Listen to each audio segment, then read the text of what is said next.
കഴിഞ്ഞ 5 വർഷക്കാലമായി തിരുവനന്തപുരം നഗരസഭയിൽ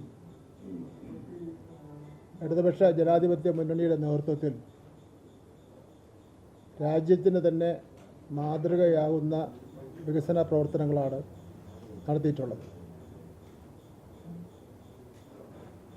തിരുവനന്തപുരം ജില്ലയിലെ ചുമതലയുള്ള മന്ത്രി എന്നുള്ള നിലയിൽ എനിക്കൊക്കെ നേരിട്ട് ബോധ്യപ്പെട്ടിട്ടുള്ള കാര്യമാണ്. രാജ്യത്തിനാകെ മാതൃകയായ വികസന പ്രവർത്തനങ്ങൾ നടത്തിയതിൻ്റെ അടിസ്ഥാനത്തിലാണ്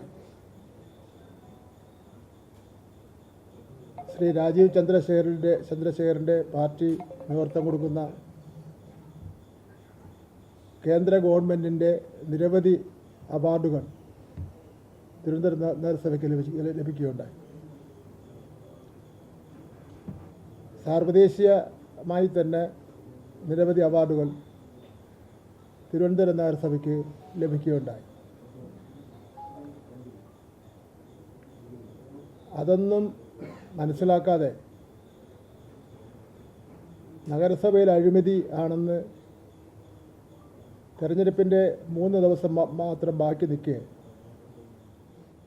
ശ്രീ രാജീവ് ചന്ദ്രശേഖരൻ പ്രഖ്യാപനം നടത്തിയിരിക്കുന്നത് അദ്ദേഹത്തിൻ്റെ രാഷ്ട്രീയ പാപ്പരത്വമാണെന്ന് സൂചിപ്പിക്കുവാൻ ഞാൻ ആഗ്രഹിക്കുകയാണ്. തിരുവനന്തപുരം നഗരസഭയിൽ BJP കൗൺസിലർമാർ കഴിഞ്ഞ 5 വർഷക്കാലം എന്ത് ചെയ്യുകയായിരുന്നു? അല്ലെങ്കിൽ കഴിഞ്ഞ 5 വർഷക്കാലം BJPയുടെ സംസ്ഥാന നേതൃത്വവും രാജീവ് ചന്ദ്രശേഖരൻ കേന്ദ്ര സഹമന്ത്രിയൊക്കെ തന്നെ ആയിരുന്നല്ലോ. അവർക്കെന്തും ചെയ്യാൻ കഴിയുമല്ലോ. കേന്ദ്ര ഏജൻസികൾ തങ്ങൾക്കിഷ്ടമില്ലാത്ത എല്ലാ സംസ്ഥാനങ്ങളിലെയും ഭരണസ്ഥാപനങ്ങളെ വേട്ടയാടുന്ന സ്ഥിതിവിശേഷമുണ്ടല്ലോ. ആ പാരമ്പര്യം അനുസരിച്ച് എന്തുകൊണ്ട് തിരുവനന്തപുരം നഗരസഭയ്ക്ക് നേരെ ഈ കേന്ദ്ര ഏജൻസികൾ അന്വേഷണം നടത്തുന്നതിന് വേണ്ടിയുള്ള നിലപാട് സ്വീകരിക്കാത്തത്? ഇപ്പോൾ അദ്ദേഹം നിർദ്ദേശം കൊടുത്തിരിക്കുകയാണ്, വേണ്ടി വന്നാൽ കേന്ദ്ര ഏജൻസികൾ അന്വേഷണം നടത്തുമോ? കേന്ദ്ര ഏജൻസികൾ BJP സംസ്ഥാന പ്രസിഡന്റ് രാജീവ് ചന്ദ്രശേഖരൻ്റെ പരിധിയിലാണോ നിൽക്കുന്നത്? അദ്ദേഹത്തിൻ്റെ വീട്ടിലെ ജോലിക്കാരെ ചില കാര്യങ്ങൾക്ക് നിയോഗിക്കുന്ന അതേ ലാഘവത്തോടു കൂടിയാണല്ലോ അദ്ദേഹം പറയുന്നത്, കേന്ദ്ര ഏജൻസിക്കാരെ കൊണ്ട് ഞാൻ അന്വേഷണം നടത്തും. കേന്ദ്ര ഏജൻസിക്കാർ രാജീവ് ചന്ദ്രശേഖരൻ്റെ പോക്കറ്റിലാണ്. വിഡ്ഢിത്തവും അബദ്ധവും അധികാരമില്ലാത്ത കാര്യങ്ങളും പറയുന്ന കാര്യത്തിൽ BJPയുടെ ഒരു ദേശീയ രാഷ്ട്രീയ പാർട്ടിയുടെ സംസ്ഥാന പ്രസിഡന്റ് എന്നുള്ള നിലയിൽ കുറച്ചുകൂടെ ശ്രദ്ധിക്കുന്നത് നന്നായിരിക്കുമെന്ന് പറയുകയാണ്.